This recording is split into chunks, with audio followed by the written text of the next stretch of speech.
Aló, bueno, estoy por acá saludando a los hermanos de la Iglesia Cristiana Centro de Fe y Esperanza de La Ceja y quiero saber que me hagan comentarios para saber si se está escuchando bien y si está bien la transmisión. Entonces, por favor, vamos a comenzar en unos 5 minuticos. Tenemos ya 4 personas que están conectados, ya van aumentando y por favor, si me pueden decir en el chat si me están escuchando, entonces les agradecería. Estamos aquí invitados por el pastor Freddy Serna, por su esposa, la pastora Erika, su familia, unos amigos más que consiervos, son amigos que queremos mucho. Desde hace mucho tiempo nos conocemos y él me pidió el favor de estar hoy ministrando y presidiendo a la Iglesia Centro de Fe y Esperanza de La Ceja. Me gustaría saber si de pronto se está escuchando bien, que alguno de ustedes me haga el comentario, entonces se los agradecería. Bueno, por aquí Raúl me dice que sí, que se escucha bien. Entonces, qué bueno, ya vamos a comenzar en unos 2 minuticos más o menos, estaremos comenzando.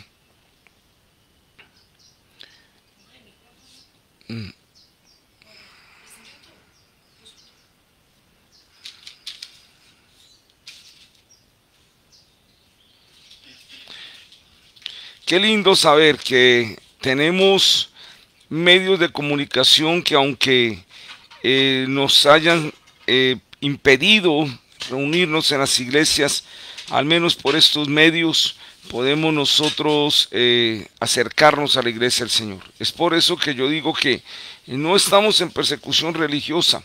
Algunos están diciendo que la desobediencia civil, que no vamos a hacer caso a las leyes. Yo pienso que todavía no hay una persecución religiosa. Sí nos estamos viendo afectados en el reunirnos, pero eso no indica que no podamos hacer cosas como estas. Y doy gracias a Dios por la tecnología, porque si no fuera por esto, entonces ahí sí ya no podríamos llegar a sus vidas, a sus hogares. Y como lo he dicho a otros hermanos, se los digo a ustedes, estos son los que pueden tener internet, son los que pueden tener un celular, los que pueden tener un computador, pero por favor, no olvidemos a los hermanos que no tienen un celular o que no lo saben manejar, que no tienen un computador. Si usted vive cerca a un hermano de esos, visítelo, o incluso los domingos invítelo a que vea el culto. Y él no tiene el teléfono, él no tiene el computador, pero al menos usted puede decir, hermano, venga, lo invito aquí a la casa para que usted pueda ver el culto conmigo. Entonces, porque hay hermanos que no pueden tener esta facilidad. Entonces, ahí es donde yo les animo y les motivo para que puedan ustedes estar como en comunión, en armonía, los hermanos. Gracias, veo por aquí a Raúl, a la pastora Erika, que bueno, a Gloria Arcila Moreno. Estoy saludando a los hermanos que ya están conectados y doy gracias a Dios por el pastor Freddy, la pastora Erika, que me invitaron. Enseguida me presento, vamos a esperar unos minuticos y gracias por usted estar en línea, por estar en sintonía en este culto virtual. El Señor nos ha permitido estar en una pandemia, pero en medio de esta tecnología, entonces el golpe no se ha sentido tanto. Hay momentos donde de pronto hubiera sido peor, que no nos pudiéramos reunir, que no pudiéramos estar conectados, pero gracias a Dios, a pesar de todo esto, podemos llegar a los diferentes medios.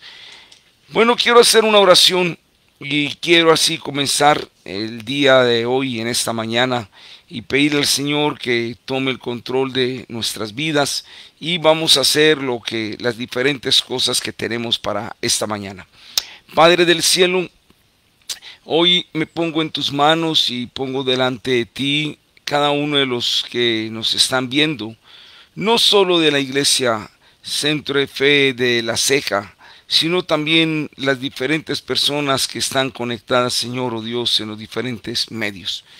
Yo quiero darte gracias, Señor, oh Dios, y pedirte, Padre, que te glorifiques en esta mañana. Que, Señor, oh Dios, por medio de tu Espíritu, aunque estemos en la distancia, estés ministrando a cada vida y a cada corazón. Y te pido, Señor, que la palabra hoy pueda ser de edificación para nuestras vidas. Muchas gracias, Señor, oh Dios, en Cristo Jesús, y te damos gracias. Amén y amén. Bueno, antes que todo, yo quiero invitarles, si ustedes están allá en su casa y están preparados, saben que hoy es el primer domingo de mes. Y por ser el primer domingo de mes, entonces nosotros vamos a celebrar la cena del Señor. Yo tengo aquí el pan y aquí tengo la copa, jugo de la vid. Entonces en ella nosotros estamos recordando lo que Jesús hizo por nosotros. Les voy a pedir por un momento, ahí donde están los hermanos creyentes, ustedes ya estaban preparados, tomen el pan y tomen la copa, y mientras ustedes van y la buscan, entonces yo voy a estar leyendo una porción de la palabra. En la palabra del Señor, en el Evangelio según San Juan, capítulo 6, versículos, bueno, podríamos leer todo el capítulo, pero por efectos de el tiempo, solo voy a leer los versículos desde el 45 más o menos. Ya le voy a decir desde dónde lo voy a leer para que usted entienda esto que le quiero decir para celebrar la cena del Señor. Dice el versículo 38. Lo voy a leer desde el 37. Juan 6, 37. Todo lo que el Padre me da vendrá a mí, y el que a mí viene no le echo fuera, porque he descendido del cielo, no para hacer mi voluntad, sino la voluntad del que me envió. Y esta es la voluntad del Padre, el que me envió, que todo lo que me diere no pierda yo nada, sino que lo resucite en el día postrero. Y luego dice, murmuraban entonces de él los judíos, porque había dicho, yo soy el pan que descendió del cielo. Y ellos, te cuento un poco, decían cómo este hombre está diciendo que eres el pan que descendió del cielo. Y Jesús empieza a decir, yo soy el pan de vida. Voy en el versículo 48. Yo soy el pan de vida. Vuestros padres comieron el maná en el desierto y murieron. Este es el pan que desciende del cielo, para que el que de él coma no muera. Yo soy el pan vivo que descendió del cielo. Si alguno comiere de este pan, vivirá para siempre. Y el pan que yo daré es mi carne, la cual yo daré la vida por el mundo. Y luego dice el versículo 53, de cierto es cierto os digo, si no coméis la carne del Hijo del Hombre y bebéis su sangre, no tenéis vida en vosotros. El que come mi carne y bebe mi sangre, tiene vida eterna, y yo le resucitaré en el día postrero.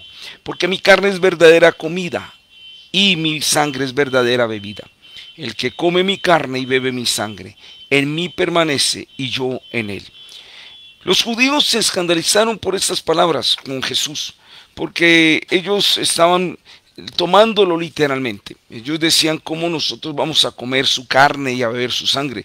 De hecho, en algún momento el Imperio Romano acusó a los cristianos de ser caníbales, de practicar el canibalismo, precisamente porque tomaban estas palabras literalmente. Pero no era lo que Jesús estaba diciendo. Jesús utilizó un lenguaje muy metafórico y Jesús utilizó un lenguaje muy simbólico. Y él siempre usaba cosas de la vida cotidiana para decir grandes verdades. Y cuando él dice mi carne es verdadera comida y mi sangre es verdadera bebida, no se refería a simplemente algo físico, sino se decía, él está diciendo, tomen mi vida, tomen mi enseñanza, tomen mi estilo de ser, tomen todo lo que yo hice, mi sacrificio, y pónganlo e incorpórenlo a su vida. Eso es lo que significa comer la carne y beber la sangre. ¿Qué hago yo cuando voy a comer algo? Cuando yo tomo el pan, Entonces yo cojo este pan, está aquí externamente, pero va a llegar un momento donde el pan entra y ya parte de ser parte mía, de mi organismo, de mi sangre. Lo mismo pasa con la copa. Yo la bebo y llega un momento donde la copa deja de estar aquí y pasa a ser parte de mí. Cuando Jesús dijo, come mi cuerpo y bebe mi sangre, Jesús está diciendo que yo sea el todo en ustedes, que yo sea el todo en sus vidas, mi sacrificio, la sangre que yo vertí en la cruz del Calvario por ustedes, la vida que yo viví. Eso es lo que vamos a celebrar en esta cena del Señor. Ahí los hermanos donde están, les voy a pedir por favor que tomen el pan. Y entonces dice la palabra del Señor, porque yo también recibí del Señor lo que os he anunciado, que la noche en que Jesús iba a ser entregado, tomó el pan, lo partió y lo dio a sus discípulos y les dijo, comed, este es mi cuerpo que por vosotros es dado. Yo quiero que ustedes ahí donde están, tomen el pan y vamos a comer de él y vamos a participar de la cena del Señor. Tomen el pan y quiero que hagamos una oración y quiero pedirle al Señor que sea el quien dirija este tiempo. Amado Dios, gracias, porque aunque no estamos reunidos físicamente, a la distancia podemos participar de la cena del Señor. Hoy, en los diferentes hogares, las diferentes familias, Señor, oh Dios, con este pan en las manos, estamos recordando el Dios que se hizo hombre. El Dios que, habiendo hecho todo el universo, fue contenido en unos pañales. Y el Dios que hizo todo el universo fue amamantado por unos pechos humanos, mostrando que tú te hiciste hombre por amor a nosotros. Este pan representa esa vida. Y al comerlo queremos hacer de ti la razón de nuestra vida, de nuestro ser. Comemos este pan en memoria de ti. Participemos todos del pan en este momento.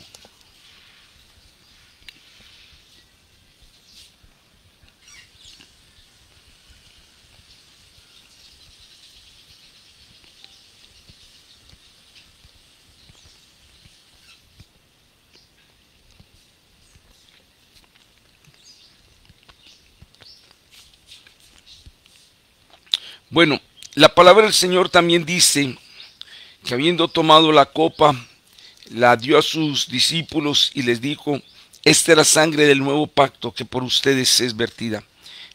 Todas las veces que nosotros comamos y bebamos esta copa, la muerte del Señor, estamos anunciando hasta que Él venga. La copa representa la sangre, porque Jesús podría haberse hecho hombre y vivir entre nosotros y darnos una vida de ejemplo y listo. Pero Él no solo se hizo hombre, derramó su sangre y pagó el precio por nuestros pecados. Y cuando usted y yo comemos del pan y bebemos la copa, entonces nosotros estamos diciéndole al Señor, gracias Dios por tu sacrificio en la cruz del Calvario. Y entonces nosotros estamos participando de lo que Él vino a darnos. Por eso vamos a orar por la copa y vamos a decirle al Señor que gracias por permitirnos vivir estos momentos. Padre, gracias. Tu copa representa, Señor, oh Dios, la sangre del Cordero que fue derramada en la cruz del Calvario por nuestros pecados. Y nosotros en esta hora, Señor, oh Dios, te damos gracias, porque nosotros estamos recordando, Señor, que un día no solo nos diste una vida de ejemplo, sino también diste, Señor, oh Dios, tu sangre para perdonar nuestros pecados. Al beber la copa, estamos recordando, Señor, oh Dios, que eso, Señor, oh Dios, fue consumado por amor a nosotros. Y hoy lo recordamos. Participamos del pan, participamos de la copa. Vamos a participar todos de la copa y darle gracias al Señor.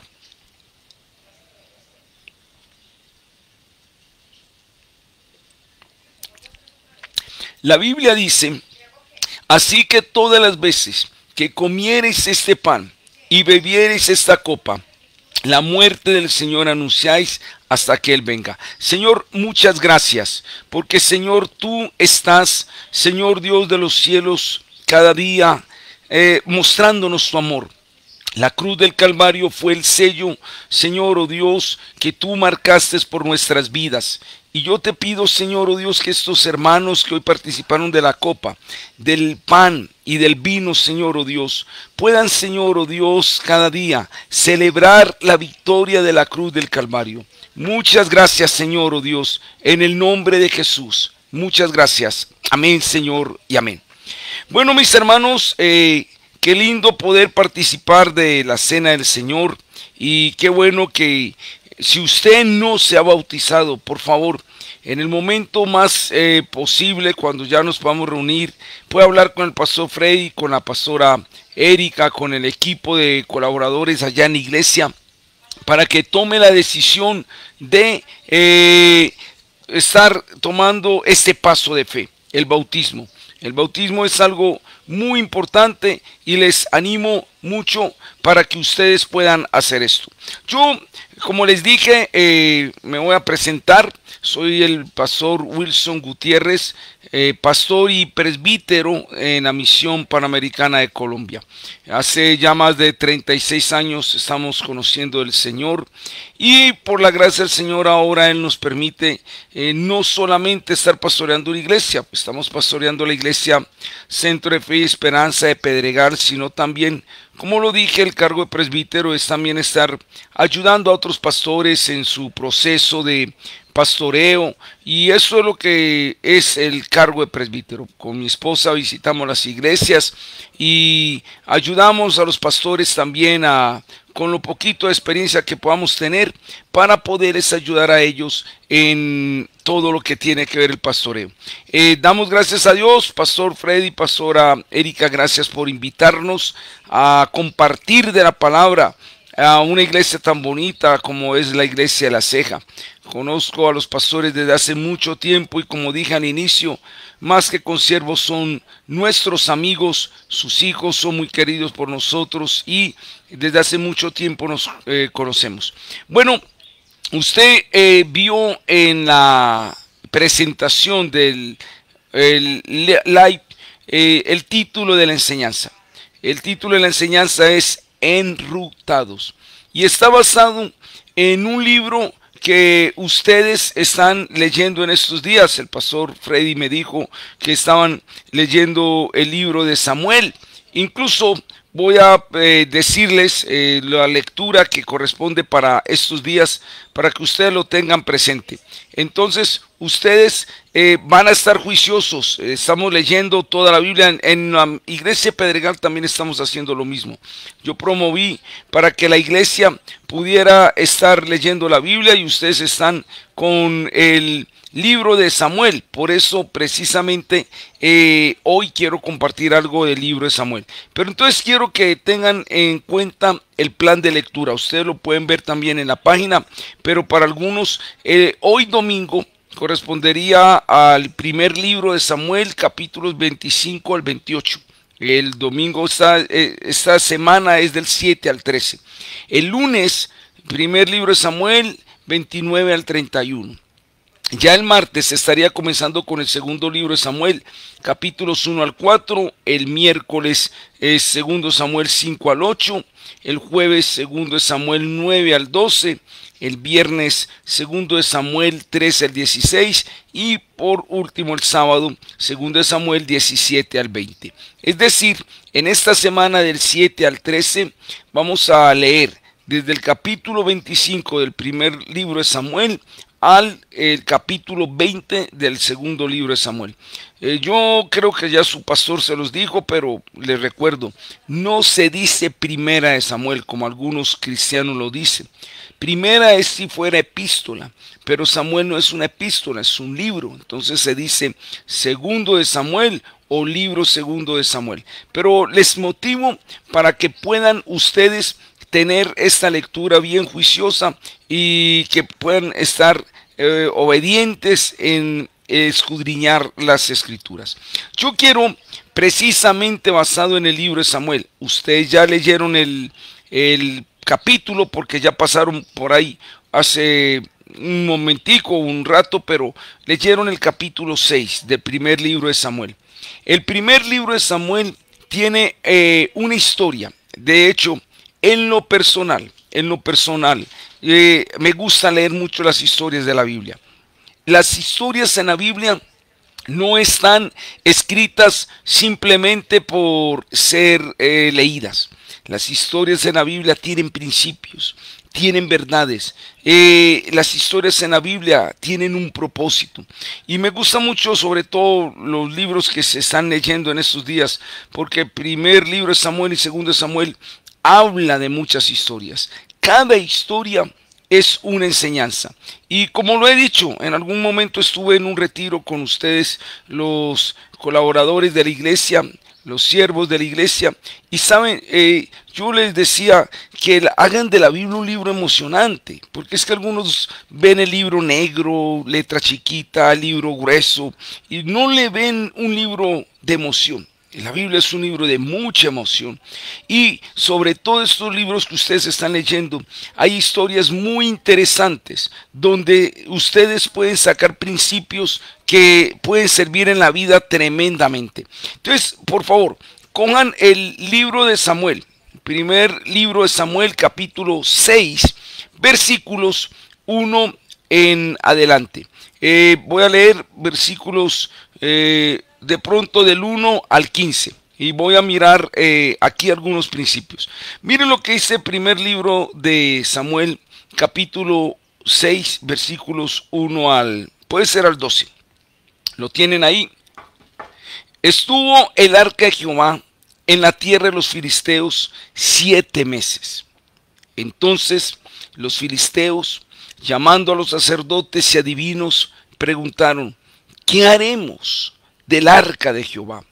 Hacednos saber de qué manera la hemos de volver a enviar a su lugar. Ellos dijeron: si envías el arca de Dios a Israel, no la envíen vacía, sino pagad la expiación, entonces seréis sanos, y conoceréis por qué no se apartó de vosotros su mano. Y ellos dijeron: ¿y qué será la expiación que pagaremos? Ellos respondieron: conforme al número de los príncipes de los filisteos, 5 tumores de oro y 5 ratones de oro, porque una misma plaga nos ha afligido a todos vosotros y a vuestros príncipes. Haréis pues figuras de vuestros tumores y de vuestros ratones que destruyen la tierra, y daréis gloria al Dios de Israel. Quizá aliviará su mano sobre nosotros y de sobre vuestros dioses y de sobre vuestra tierra.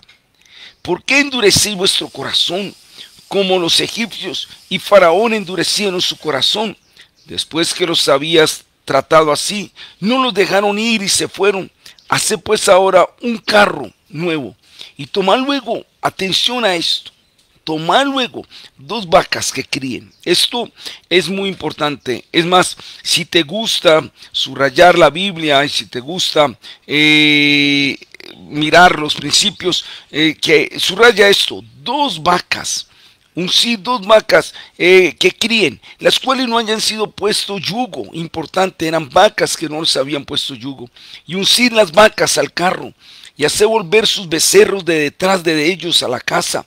Tomaré luego el arca de Jehová y la pondréis sobre el carro, y las joyas de oro que le habéis de pagar en ofrenda por la culpa, las pondréis en una caja al lado de ella, y la dejaréis que se vaya, y observaréis si sube por el camino de su tierra a Bet-Semes.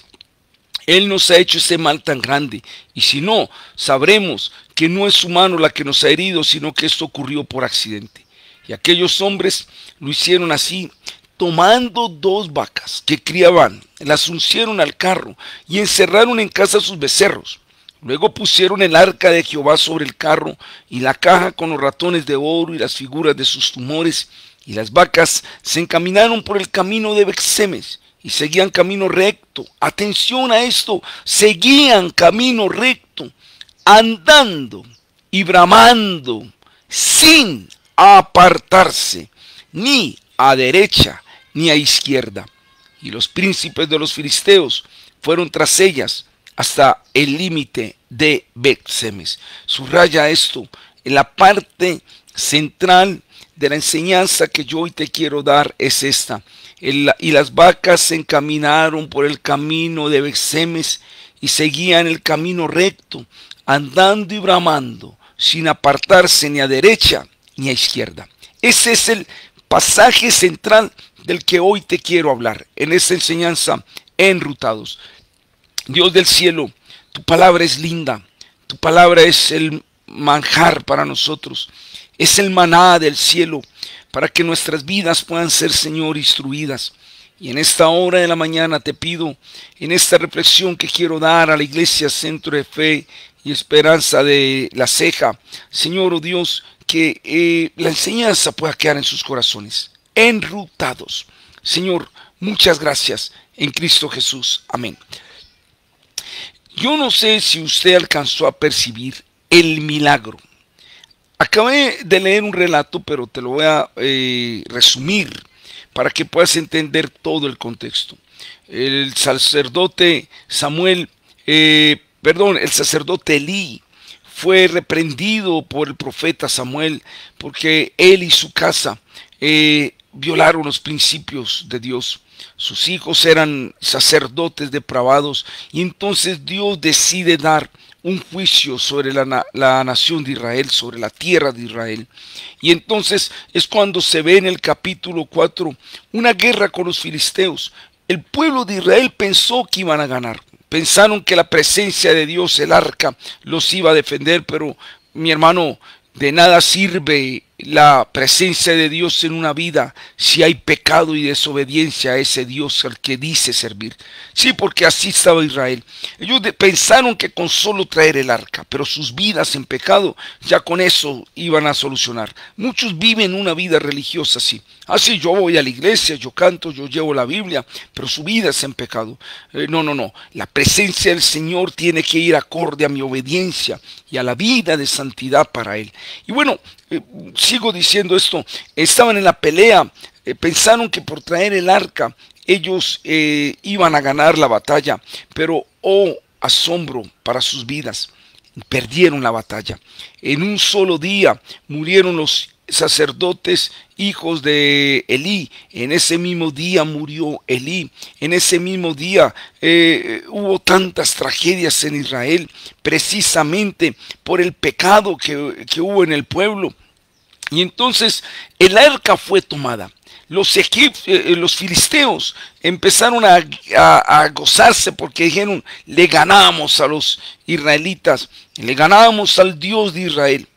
Y se llevaron el arca para el templo de su dios Dagón. Es muy tremendo porque en esas peleas que habían antes, no eran solo peleas por territorio, eran peleas para mostrar cuál Dios era más poderoso, o el Dios de ellos, o el Dios de Israel.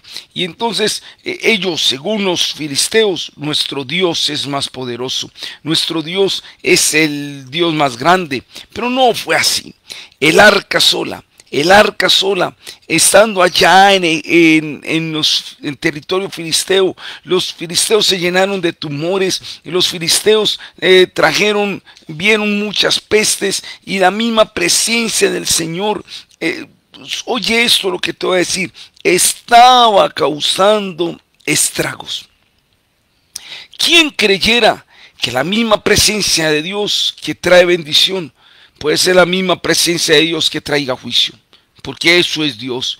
Dios es un Dios santo. Y si tú y yo estamos en santidad, entonces la bendición de la santidad vendrá a nuestras vidas. Pero si tú y yo estamos en pecado, Dios es fuego consumidor y el juicio de Dios vendrá sobre nuestras vidas. Ahora, ¿culpa de Dios? No, es tu culpa y mi culpa. Muchos dirán, pero ¿por qué el juicio de Dios viene? Yo le digo, ¿por qué no obedeces al Dios que puede traer juicio? Y eso es lo que vemos aquí en el primer libro de Samuel. La misma presencia que podía traer bendición era la misma presencia que en ese territorio filisteo estaba causando estragos. Y entonces, ¿qué decidieron hacer los filisteos? No podemos tener ese arca más acá. No podemos pelear contra el Dios de Israel. Él solo se defiende. Dios no necesita un ejército. Cuando tenía un ejército de gente pecadora Aparentemente Dios permitió que fuera tomada el arca, pero cuando ya no había un ejército y estaba solo Dios, Dios mismo mostró su juicio y mostró su poder en la tierra filistea. Y entonces, ¿qué fue lo que pasó? Lo que sucedió fue que los filisteos dijeron: vamos a mandar el arca otra vez a la tierra de Israel. No podemos tener esta presencia que nos está destruyendo. Y miren qué lindo. Los sacerdotes filisteos dijeron: pues vamos a mandarlo con una ofrenda de expiación. Y mandaron unos tumores y unos ratones de oro, que eran con lo que ellos estaban siendo atormentados. Y tomaron 2 vacas, pero noten las características de las vacas que iban a llevar el carro. La presencia del arca de Dios no podía ser llevada en carro, tirada por bueyes. Para el pueblo de Israel debía ser llevada en los hombros, y de hecho por eso Dios en algún momento, un sacerdote osado trató de tocar el arca y eso ahí mismo cayó fulminado. Ahí hay principios y enseñanzas muy bonitas, pero yo quiero detenerme en esto.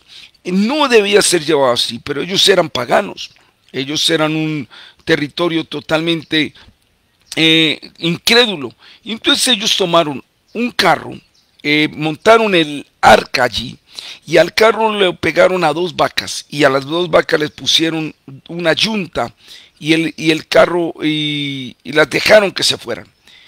¿Dónde está el milagro? ¿Qué ves tú aquí? Yo veo un milagro asombroso, prodigioso, un milagro tremendamente. ¿Por qué? Porque tenían que recorrer más de 2 kilómetros estas vacas. Solo ponte a pensar si hoy fuéramos a hacer eso. Tú vas a tomar 2 vacas y tú las vamos a partir desde la ceja. Y entonces toma 2 vacas, ponles un yugo, pon un carro que ellas lo vayan a arrastrar, y pon algo ahí, cualquier cosa, y dale una palmada a las vacas para que ellas lleguen a la ciudad de Medellín. La pregunta es: ¿qué probabilidades tiene que 2 animales irracionales, aún diría yo, brutos, se vayan desde la ceja hasta Medellín por un camino sin desviarse a derecha y a izquierda? La probabilidad es 0. Si a eso le incrementamos no solo que eran animales irracionales, mira, las vacas tenían otras 2 características que eran muy tremendas. Eran vacas que recién habían parido. El texto dice: los filisteos tomen 2 vacas y hagan volver a sus becerros atrás. Una cosa es tomar una vaca y que no tenga el becerro, pero tú sabes que es tomar una vaca que esté amamantando y el becerro esté allá en el establo. Inmediatamente el becerro pegue su mugido, y apenas el becerro esté en su instinto animal llamando a la mamá, ¿qué es lo que va a hacer? Como animal va a mirar hacia atrás y se va a devolver. Y no era una, eran 2 vacas recién paridas, con sus becerros atrás, y ellos mugiendo, pero ellas no hicieron caso a ese mugido de los becerros. Uno dice: wow, ¿qué? Y si fuera una, pero eran 2. Pero lo segundo, eran animales sobre los que no habían puesto ningún yugo. No están acostumbradas a andar en yugo.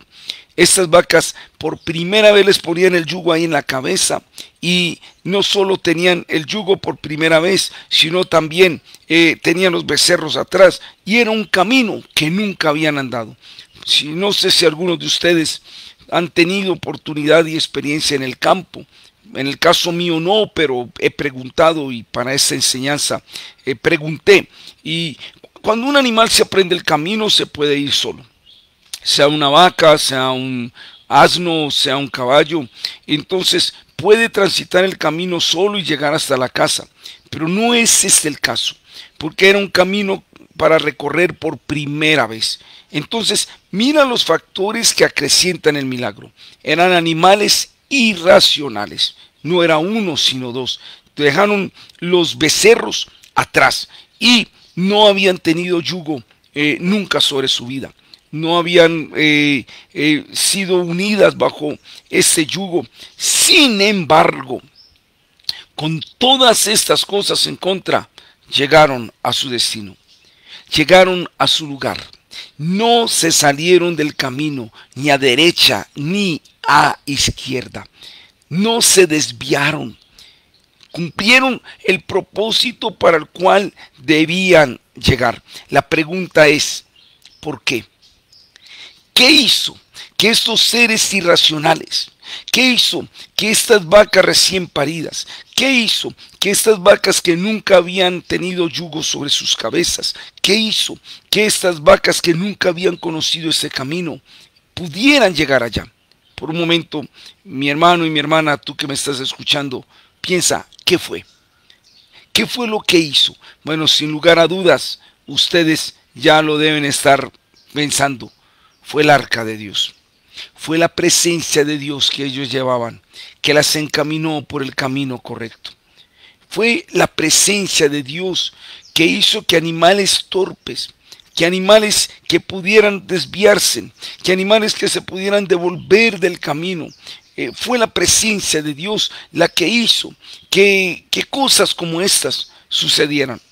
Por causa del tiempo no voy a entrar en detalle en muchas cosas, pero hay un texto tan lindo en Isaías, usted solo lo va a buscar, y este texto dice que hay un camino, en Isaías capítulo 35, hay un camino que el que lo camine, por torpe que sea, no se desviará de él.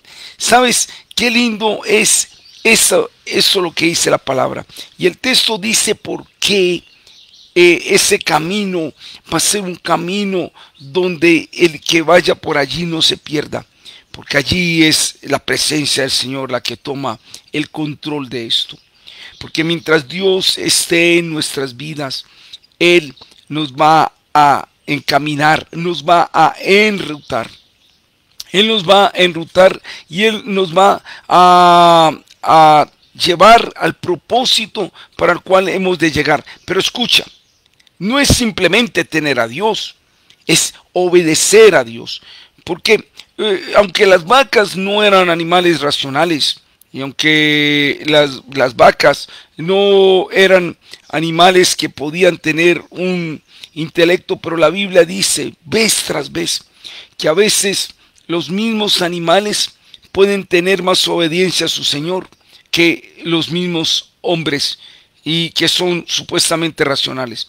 El mismo libro de Isaías dice, el buey conoce a su dueño y el asno a su señor. La grulla conoce sus tiempos, dice Jeremías, pero mi pueblo no entiende. Hay a veces que por la misma naturaleza, la misma creación, nos está enseñando a nosotros cosas que sería increíble. A veces los mismos animales están en obediencia a su creador mucho más que cualquiera de nosotros, mucho más que un hombre racional. A veces los humanos nos volvemos necios, tercos, nos volvemos irracionales, nos volvemos pecadores. Mejor dicho, tan tremendo esto, lo que no hacen las bestias irracionales. Vemos una linda lección en este pasaje. ¿Cuál es la lección? Si la presencia de Dios está en tu vida y si hay yugo en tu vida, atención a esto. El yugo es clave. El yugo hace que la fuerza que se pueda desbocar quede canalizada. Recuerda que una vez Jesús dijo, ustedes pueden venir a mí y tener paz. Venid a mí todos los trabajados y cargados y yo os haré descansar. Es un versículo que nos gusta mucho a los cristianos. Mateo 11, 28 al 30. Pero el descanso que Jesús nos da está ligado a lo que dice los versículos 29 y 30 de ese mismo capítulo. Dice, y aprended de mí, que soy manso y humilde de corazón. Tomad mi yugo sobre vosotros, porque ligera es mi carga y fácil es mi yugo. Sí sirve la presencia de Dios, pero tiene que haber un yugo. Porque Muchos quieren presencia de Dios, pero sin yugo. Es presencia de Dios, pero con yugo. Y usted me dirá, pastor, ¿y qué significa el yugo para mi vida? Como te lo dije anteriormente, ¿qué hace el yugo en un animal como una vaca? Tiene mucha fuerza, puede ser desbocada, pero al ser pegada a otra fuerza, esa fuerza ya es canalizada y no se puede desbocar. Más o menos eso es lo que está diciendo Jesús, invitándonos a tomar su yugo. Está diciendo, tú y yo tenemos una fuerza pecaminosa, una fuerza rebelde, una fuerza desobediente, pero cojo yo y pego mi yugo a Cristo. Y entonces cuando pego mi yugo a Cristo, esa fuerza es canalizada, esa fuerza es guiada y dirigida por el Señor. No basta con tener presencia, hay que tener también el yugo. Y lo vemos en estos animales irracionales. Yo lo podría decir de esta forma: si en un animal irracional como dos vacas, la presencia y el yugo los encaminaron, cuanto no más en un ser racional como tú y yo, la presencia y el yugo nos pueden caminar. Qué lindo es ver que ellas llegaron a su propósito, sin desviarse ni a derecha ni a izquierda. Llegaron a un destino, porque mientras la presencia de Dios sea el factor principal en mi vida, Dios no nos dejará desviar. Me preocupa cristianos que quieren tener presencia sin yugo. Otros ni siquiera quieren tener la presencia. Hay cristianos que suena como paradójico. Si son cristianos deberían estar portando la presencia. No, solamente son cristianos de nombre, pero en sus vidas solamente cargan enojo, resentimiento, idolatrías, otras cosas. No. Se trata de cargar y portar la presencia, pero también tomar el yugo. Y entonces nos encaminamos por el camino que debe ser. Si yo quiero tomar muchas analogías acá, pero mira, Jesús mismo dijo, yo soy el camino, la verdad y la vida. Entonces, Él es el camino, Él es la presencia, Él es el propósito, Él es el plan. Si nosotros simplemente nos dejamos llevar, créeme que, como dice en Isaías, por torpe que seamos, el Señor no nos dejará equivocar. Yo conozco gente muy tremendo porque han tenido el conocimiento que sea, han estudiado lo que sea, tienen la plata que sea, pero su camino se ha desviado, su camino se ha apartado de los propósitos y principios para los cuales Dios los diseñó, y aunque tengan estudio y plata, han errado el camino. Pero también conozco otros que quizás no tengan los mismos conocimientos humanos, no tengan el mismo dinero humano, pero están ubicados en el propósito de vida para el cual Dios lo diseñó. Y a propósito, para ir dando conclusiones a esta enseñanza y para ir finalizando, la palabra pecado en el hebreo y en el griego tiene muchas connotaciones. Dentro de esas connotaciones hay una definición en el griego que es amartia. Amartia es una palabra griega que significa pecado y su definición es errar al blanco. Pecado no es solamente un acto, pecado es una dirección. El pecador no es pecador porque toma el licor, el pecador no es pecador porque fornicó. Esa fornicación o ese licor que toma es porque antes ya había tomado una dirección contraria a Dios. El blanco de nuestras vidas es Dios. Ese es el propósito general. En algún otro momento te compartiré la segunda parte de esta enseñanza, que ya tiene que ver no solo con el camino, sino con la senda, porque una cosa es el camino y otra cosa es la senda. El camino es encaminarme a el propósito de Dios general para mi vida, pero la senda ya es el propósito específico. Pero eso lo miraremos de pronto en alguna otra ocasión. Pero, ¿qué quiero decirte con esto? Todos fuimos diseñados para ir hacia Dios. Ese es el camino. Esa es la meta general. Cuando yo no apunto a esta dirección, cuando yo no voy hacia Dios, entonces estoy errando al blanco, pecando. Y cuando yo no estoy mirando a Dios, entonces cualquier otra cosa puede ser mi deleite. Por eso el pecador no es pecador por lo que hace, sino por la dirección que tomó. Primero se desvió el camino. Cuando yo no tomo a Dios como mi fuente principal, entonces cualquier otra cosa va a llenar mi vida. Pecado, amartía, es cerrar al blanco. Si vamos a tomar la comparación con esto, las vacas tenían un propósito. Vayan a la ciudad de Israel. Vayan al propósito que deben tener. Ese es el propósito. No se desviaron del camino. Y entonces pudieron recorrer ese camino. Todos tenemos, por aquí leo en los comentarios, Raúl dice, todos tenemos un camino para recorrer. Es así. Todos nacimos y fuimos diseñados con un propósito.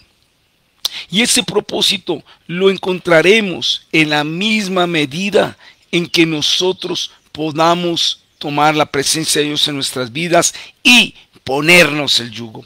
Esto es muy importante porque no basta con decir yo creo en Dios, es yo creo en Dios y le creo a Dios.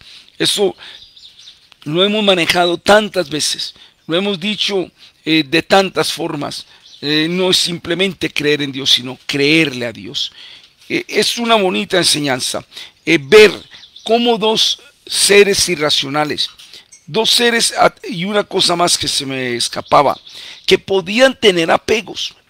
¿Quiénes eran los apegos para estas dos vacas? Sus becerros. Los becerros podían ser el apego de tal forma que ellas se desviaran del camino y se volvieran. Pero qué lindo que teniendo becerros para devolver, las vacas siguieron hacia adelante, no tuvieron apegos. Entonces ahí están los elementos. Hay una presencia, el arca. Hay un propósito, la ciudad de Bet-Semes. Había un yugo. Entonces ellos tomaron esto, pero hubo un desapego. Se desapegaron de sus becerros para poder llegar al propósito de sus vidas. Y eso es muy tremendo porque nosotros también podemos aprender estas cosas. Estas cosas las podemos aprender nosotros y sacar principios. A veces estamos tan apegados. Una vez compartí un pasaje de Hebreos cuando dice en Hebreos 12, despojémonos de todo peso y pecado. Nosotros muchas veces estamos luchando solamente contra el pecado, pero no contra el peso. ¿Qué es el peso? Son aquellas cosas que en el caminar nos impiden un buen caminar. Son apegos. Si fuéramos a tomar la comparación de la enseñanza de hoy, los becerros podrían ser apegos para las vacas, pero las vacas, siendo irracionales, no miraron sus becerros, se soltaron de todo apego, de todo peso que pudieran tener en ese caminar y cumplieron el propósito. No se apartaron a derecha ni a izquierda, fueron hacia adelante en el yugo que tomaron les pusieron en sus vidas y la presencia les dio en esto. Podremos sacar muchas analogías de esto, pero mis hermanos, te cuento que en los años que llevo como pastor he visto muchos cristianos que de una u otra forma, primero, no han cumplido los propósitos de su vida. No han tomado el yugo y dicen creer en Dios, pero están totalmente desubicados y desconectados de lo que es la presencia del Señor. Y entonces son cristianos pero no están cumpliendo el propósito de su vida. O son cristianos pero se están desviando a derecha y a izquierda. Y eso se levantan, caen, se levantan y caen. U otros tienen sus becerros que están mirando hacia atrás. Tienen sus apegos y por estar apegados no han podido cumplir ese propósito. Pero qué lindo es poder dejarnos llevar y guiar por el Señor. Llevar y decirle, Señor, encamíname por el camino correcto. La segunda parte de esta enseñanza, tú la puedes mirar en tu casa, es el Salmo 25, donde habla de cómo el Señor le guía a los justos por el camino y la senda, el poder encontrar el propósito para sus vidas. Bueno, tenemos ya, nos quedan 10 minutos y yo quería terminar con de pronto resolver alguna inquietud o pregunta con respecto a esto. Yo tengo aquí, estoy viendo el chat, veo a algunos de ustedes, a Viviana Pino, a la hermana Luz Estela. Hermana Luz Estela, me alegra verte por estos lados, la conozco también desde hace mucho rato. Janet dice: los apegos son un gran lío en la vida espiritual. Eso es cierto, Janet, tenemos que soltar esos apegos. Saludamos al hermano Raúl Castro, a la hermana Viviana Pino, al hermano León, a la hermana Gloria. Hay muchos hermanos aquí en el chat y entonces quiero sacar estos últimos minutos, no sé, de pronto unos 5, 6 minutos. Si tienen alguna pregunta al respecto, entonces esa es la ventaja de las predicaciones en vivo. Bueno, hermana Ruth, es el Salmo 25. Ahí les dejo la tareita para que lo puedan estudiar. Ella preguntó que qué salmo era el que había mencionado. Entonces, yo no sé si usted tiene alguna pregunta. Las ventajas, al menos no nos estamos reuniendo, pero por aquí podemos estar comunicados. Y aunque no es lo mismo, pero tú puedes hacer alguna pregunta allí y pues si yo te la puedo responder bien o si no, la averiguamos, las consultamos y después te estaríamos dando la respuesta. Bueno, mi hermana Ruth dice: nos explica de nuevo por qué no se dice segunda de Samuel. Gracias, hermana Ruth. Recuerda, hermana Ruth, y para todos los que nos están escuchando, una cosa son las epístolas. Epístolas son cartas. Y al ser cartas se dice primera carta, segunda carta. Entonces se dice primera de Juan, segunda de Juan, tercera de Juan, primera de Corintios, segunda de Corintios. Son epístolas porque son más cortas. Pero en el caso de Samuel no es una epístola, Samuel es un libro. Entonces, al ser un libro, ya no se dice primera de Samuel, sino libro primero de Samuel o segundo de Samuel, primero de Samuel, primero de Crónicas, segundo de Crónicas. Entonces hay que diferenciar carta de epístola. Por eso es que no se dice primera, sino segundo de Samuel o libro segundo de Samuel. ¿Entendido, mi hermana Ruth? Bueno, 2 minutos más. Si hay alguna otra pregunta de mi parte, doy gracias a los pastores Freddy Serna y la pastora Erika, su hijo Santiago. Son una familia muy linda, al menos ellos que están allá. El otro hijo está por aquí en Medellín. Los felicito, pastores, los felicito, iglesia. Han estado apoyando mucho a sus pastores. Es una iglesia muy linda y el Señor, yo sé que les va a seguir respaldando. Sigan apoyando a sus pastores, sigan apoyando la iglesia, el Señor, en todos los aspectos. Oren por los pastores, colaboren en el servicio. Aún si Dios les bendice a ustedes financieramente, ustedes saben que hay más bendición en el dar que en el recibir. En todos estos aspectos apoyen a sus pastores. Mi deseo es que ustedes puedan estar enrutados, que puedan estar en el camino sin salirse ni a diestra ni a la izquierda, sino que puedan ustedes estar enfocados en lo que Dios quiere hacer. Entonces vamos a estar orando. Hay una pregunta por aquí, me dicen, si repito mucho un pecado, ¿eso es iniquidad? Bueno, hay que mirar de pronto por qué está la repetición del pecado. Hay 2 cosas por las cuales el pecado puede ser repetitivo: o no ha entendido la naturaleza y la obra del Espíritu Santo en su vida. Hay un pecado que es consciente, abierta rebeldía, es un pecado que es obstinación y ese pecado ya es una rebeldía iniquidad contra Dios. Pero hay otro pecado que aunque es repetitivo, es debilidad, fragilidad y falta de entendimiento de cómo vivir la vida cristiana y la dependencia del Espíritu Santo. Entonces ya habría que mirar cuál es la motivación para esto. Entonces eso es mi respuesta para ello ahora.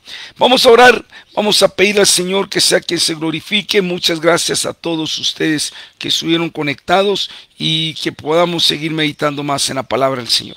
Padre, muchas gracias por permitirnos llegar a los hogares a través de estos medios.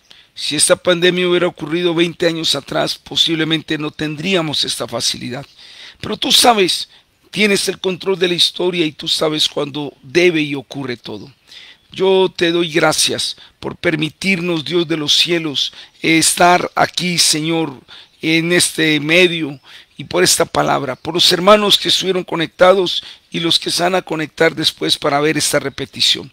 Permite, Dios, que seamos sumisos, dóciles a tu palabra, que podamos tomar el yugo tuyo que es fácil y ligera la carga, que podamos andar por el camino tuyo sin desviarnos a la derecha ni a la izquierda y que la presencia tuya, Señor, oh Dios, sea el principal aliciente para nuestras vidas. Muchas gracias, Señor, te doy en Cristo Jesús y alabo y celebro tu nombre. Muchas gracias, Señor. Bueno, recuerden hacer la lectura en esta semana, todos estos días, desde el capítulo 25 del libro primero de Samuel hasta el capítulo, ya se me fue, pero ustedes lo van a mirar hasta el capítulo 20 del segundo libro de Samuel. Ustedes lo van a mirar ahí en la página para la lectura esta semana. Miren, la Biblia tiene historias muy bonitas de las cuales podemos sacar principios. Que el Señor les guarde, la paz de Dios esté con ustedes y nos veremos en otra ocasión.